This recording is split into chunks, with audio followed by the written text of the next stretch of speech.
Dear clients and friends, thanks for joining our today's session, Tech and Law TV. We're really happy to have you all here with us. Today, it's the first time that we have this session actually in English, because we want to have a true cross-border view out of our jurisdiction to see what our neighbor jurisdiction, how they treat tech and data challenges. And so I'm very happy to have both Chris Jeffery from our UK office. Chris, wave your hand. That's Chris. With us as guest, Valérie Aumage from our Paris office. Good morning, both of you. Both are tech and data experts for, I can say, decades. And we're really interested today to have a kind of practical insight about what is really going on in the jurisdictions, let's say, next door. So one thing to mention, questions. If you have questions, please don't hesitate. Use the chat function. Ask the question to particular experts, to the three of us, as you like. We're going to answer these questions right after this session, because we only have 30 minutes now, 28 minutes, and that's not enough to go into a question session. So don't hesitate, ask everything what you want. The answers are coming from the experts without a bill, so use this opportunity. Let's go. What's going on 2021 in the tech and data world? And just step into the GDPR 2021, and my question is just very crisp and fast. What is the main risk area in your jurisdiction this coming year? Valérie. The main risk area for the hottest topic for 2021. The main risk area from my side would say data breach. From a client perspective, I think that it is the data breaches, the data subject access rights access also, and the cookies, because the CNIL has issued in October new guidelines, and they are supposed to become mandatory in March. So that's a big issue at the moment for us. And that's a risk plus potential fines from the authorities. Yes, absolutely, because that's the main risk. But the CNIL has issued two main decisions in December 2020. The Amazon and the Google decisions, with very high amounts of fines, 35 million euros fine for Amazon and 60 million euros fine for Google, because of their non-compliance with the cookie regulation. And we now know that it's really one of the main focus of the CNIL, and that all the companies should implement the new guidelines in order to be totally in line with what is currently requested by the CNIL, because the GDPR is now totally enforced and there is no moratorium anymore. And Chris, on your side in the UK, main risk. Yeah. So for the ICO, I think it's still B2C marketing, where the more disreputable end of the market can get fined, nuisance calls, spam email, millions of texts. Data breaches, just like in France, where we've seen reduced fines for British Airways and Marriott of about 20 million euros each. Ad tech, which kind of overlaps with the CNIL's approach. The ICO has been looking into ad tech very closely for a few years now, and just announced the other day that the investigation is being reinvigorated after COVID. So we are expecting enforcement around real-time bidding in particular. And then they will sometimes pick on other sectors, data brokers. There's an enforcement notice against Experian, for instance, that's been issued recently. It's quite interesting, because on both of your ends, it's more, I would say, consumer related, advertising related. Whereas in Germany, I would say the main risk area is non-compliance with technical and organizational measures. So everything from Article 30 onwards in the GDPR, if you haven't done your, let's say, internal homework, plus employee data protection issues around that, that's the main risk area. And I would add video surveillance to it. So there's a slightly different angle actually in our jurisdictions in that respect. Now coming to our data protection authorities, who are more and more active as far as I can see, also on the European Data Protection Board. What's going on in 2021? And I would like to know, what is the current approach? Is it like in the past where in general the authorities are still cooperative? Can you talk to them? Can you talk problems away and settle? Or are you seeing a shift that they get more, let's say, that they change their role and going more into enforcement, a more kind of an enforcement, more rigid approach? And that's, let's say, how it is in Germany. So compared to the UK, what's going on? ICO, is it aggressive? No, I wouldn't say it was aggressive, but I think where it's interested, they are really quite thorough.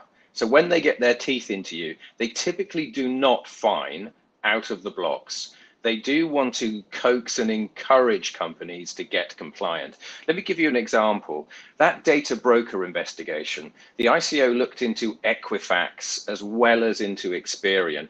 Equifax said, fine, we will change the way, we'll stop some of these products, will improve the way we achieve transparency and allow people to control how we use and sell their data. And that was fine. It was all done informally, a bit of publicity, it went away. Experian said, no, we disagree and we're not engaging. But even Experian didn't get fined. They got an enforcement notice, which is the step, you know, one short of getting fined. What Experian were doing, it's interesting, they were using credit referencing and their own limited marketing data to enrich databases that they then sold to other companies, you know, for lead generation. So the ICO's view was that there's no transparency here and there's no lawful basis. And I have a feeling that, and you'll know, Axel, a German regulator might have said, I'm sorry, you just shouldn't have had this data in the first place, you'll get fined. But the ICO didn't. The ICO said, if you engage with me, we can sort it out. If you don't engage with me, I'll issue an enforcement notice. And then you've got a few months to comply.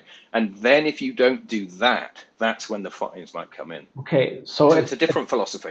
So it's still all about cooperation in the first place, like, don't mess around with us, take us serious. If you think you are the more clever guy and you can duck away and tell me lies, then I'm going to be more strict. I mean, that's a similar approach what we have here. And hopefully, Valérie, I can see she lost internet connection on my end. Valérie, are you with us? If not, we have to leave out France for a while, or I know that Chris studied in France, so he knows all about France as well. It was a long time ago. We pick this up later if and Valérie can manage to come back to us. So when we talk about the DPO's approach, what triggers the DPA's activity, why they get active at all? That's also very important for our clients to understand from where,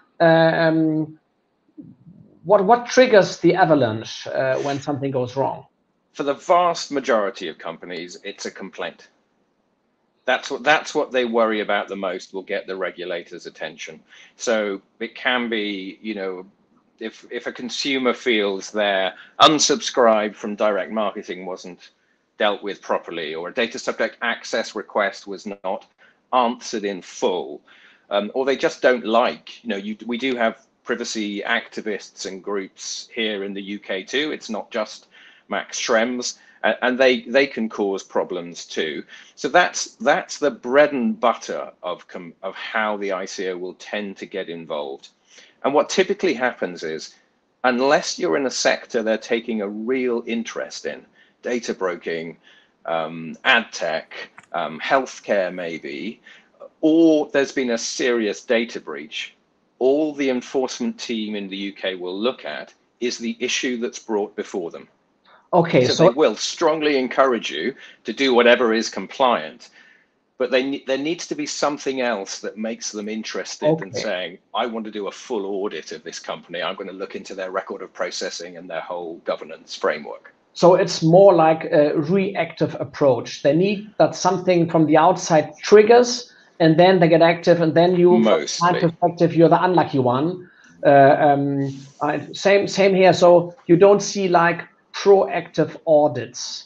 Authorities knocking on the door saying, it's your turn now, what's going on? Yeah, generally not. But as I say, the ICO is very interested in real-time bidding in ad tech. So we are expecting, and we don't know when, that some of the platforms involved will be audited and investigated. And equally, where there's a serious data breach, they may fine for the security failings, but they'll often then go in and say, right, show me your record of processing, show me your internal governance, where's your DPO, how are they involved, where's your privacy by design. They will look through the whole thing where there's been a serious security breach, but those are relatively rare. That sounds very similar to the current German approach. And Valérie, good to have you back here on stage. Yeah. We're talking about what triggers DPA activity. Is the CNIL active on its own, or is it usually like Chris described and how it is in Germany as well, that you need like complaints, employees who are complaining, or consumers or whatever, so that they get active? Both. Yes, it's both. Most of the inquiry comes from claims from data subjects, whether direct claims from the data subject or through associations also. And it can also control by itself the companies. And you may know that each year the CNIL announces what will be the future strategy of control of the authority for the next 12 months. And for instance, in 2020, it was the CNIL was focused on the cookies, health data, and geolocation. And for 2021, we will know in March, because the announcements are in March. And maybe it will be the assessment of the data transfer outside EU, but we don't know yet. Oh, that's very interesting. So it can be both. That's very interesting. That again, you also have a sectorial approach, plus exactly things which trigger from the outside, but your sectorial approach seems to be more transparent. So you have an upfront warning, like, hey guys, this year, make sure that you are compliant in that certain area. Interesting. We don't have that. That's exactly. And yeah. Please. And as a matter of fact, that's a result. The result of that was the two big decisions with Amazon and Google about cookies. Yeah, but I think it's a good idea to be more transparent. I mean, we can call it more like on the German end, there's a fashion. We had the cookie fashion last year, and now we have Schrems II as a big thing where the authority is taken care of. It is. But without like putting that in the press. Maybe it's because we have 16 or even more, to be honest, but we have 16 German Bundesländer with own authorities, whereas you have one big authority dealing with everything. Now moving to data breach and data breach notifications, Article 33. Both of you talked about that already a little bit, so that this triggers risk. What I would like to know, because on the German end it's disputed, is there a risk once you notify, because you have the duty to notify, that this will end up in a fine proceeding?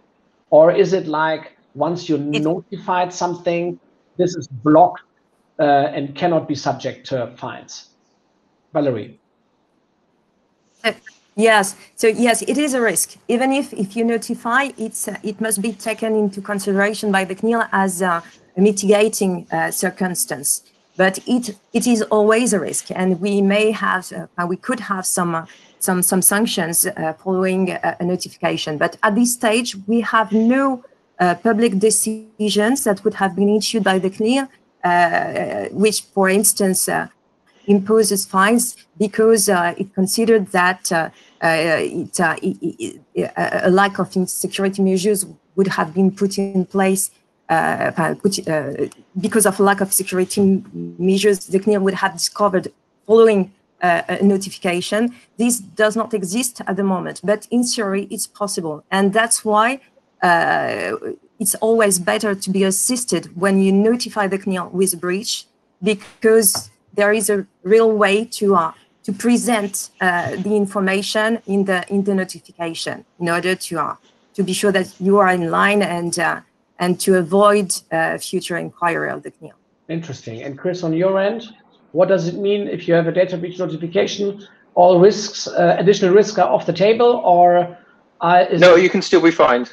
Mm-hmm. You can still be fined. In fact, in the Marriott breach, for instance, it was notified to the ICO, but there was still quite a hefty fine at the end of it. It's certainly the case that if you notify promptly within the time periods and you subsequently engage, that will at least influence whether you get fined. And if you get fined, it may lower the fine. The ICO is quite clear about that. But it is a real dilemma. I mean, often for clients, what you find is the breach is going to get outside the organization in some way anyway. Either a business customer might become aware, or you feel the need to protect the consumers by telling the data subjects that there's been a breach. And obviously in that case, you just need to notify the regulator anyway, because they're going to find out. So I think in the UK, more often than not, if clients think they have an obligation to notify or they're in the gray area, by and large, you will end up notifying and doing the best job you can, of course, of persuading the regulator the excellent things you've done to protect the people involved and remedy the breach and make sure it doesn't happen again.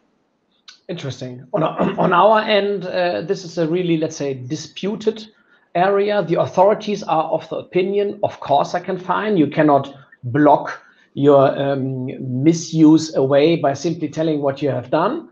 But then again, we have a principle I could believe you also have, is that no one shall be forced to say something bad about themselves and create their own risk exposure. So that's from a criminal law perspective. You're not obliged to sell something which fires back to you.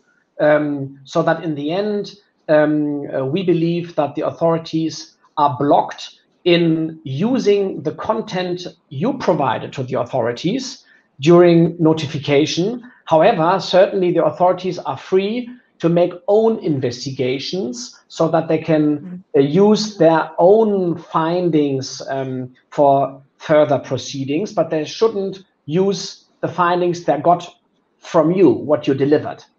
But that's disputed. It's one of the disputed important questions. Moving to litigation, why we're here, which is a little bit like a pre-litigation situation, Article 33.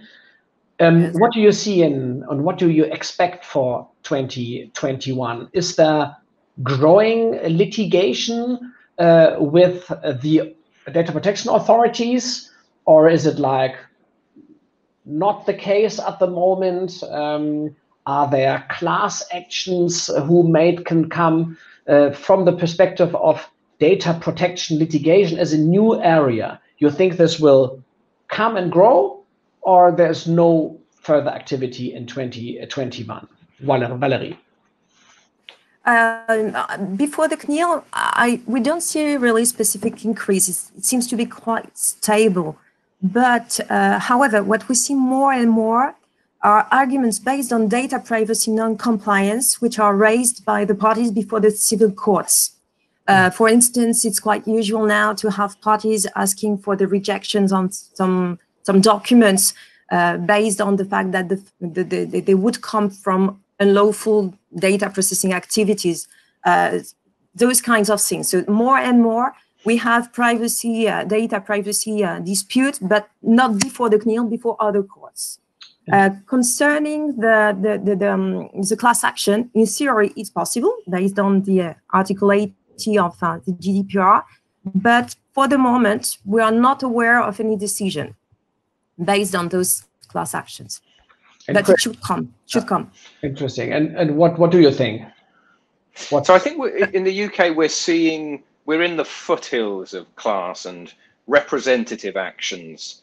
There is room for them, as you know.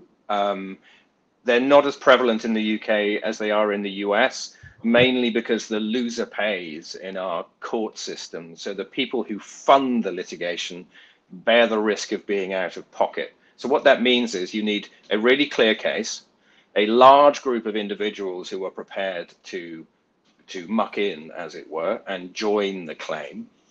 And you can sometimes do that with the permission of the court on an opt-out basis, interestingly. That's the angle which we think could lead to the growth of class actions. So there's a class action against British Airways, for instance, for the breach that affected about 400,000 of their users and their credit card data. That's predicted in reports to cost the company billions to defend, potentially. And that's a big enough class, if they can get enough of them in, that makes it interesting to funders.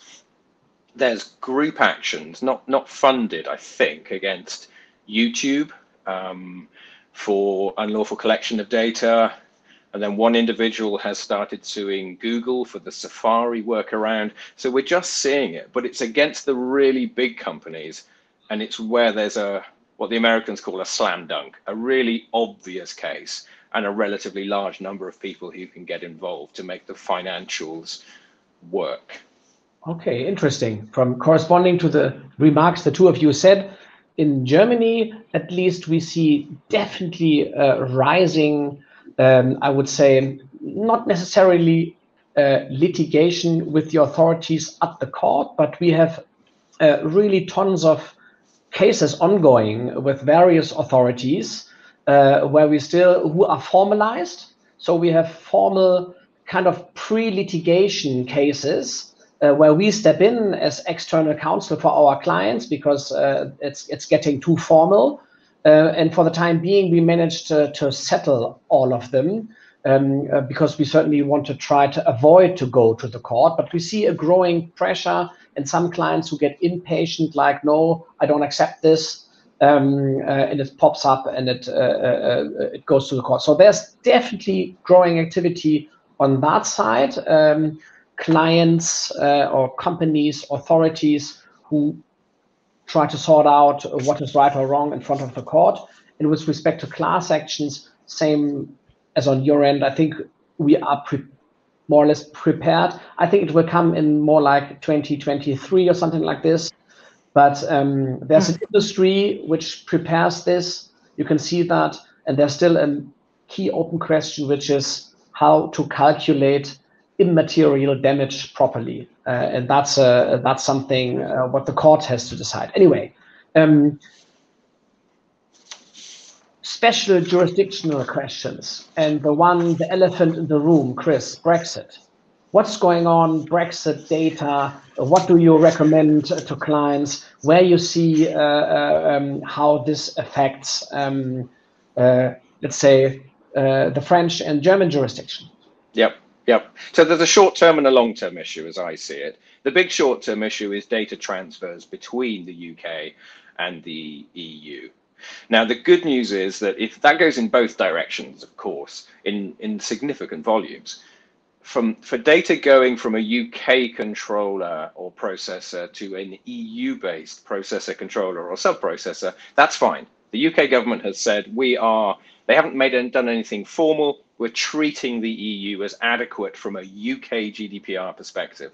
And one of the interesting things, we're now talking in the UK of EU GDPR and UK GDPR, because they are now technically almost identical, but separate legislative tracks for the simple reason that we have left. It does bring Brexit home, even to data protection specialists in that way. EU to UK transfers, a bit more complicated. What we had under the Trade and Cooperation Agreement is basically a grace period for 4 months. So if a French, German, or other EU company is sending data to the UK is not technically a third country yet. It won't be a third country till the end of April. Possibly it can be extended till the end of June.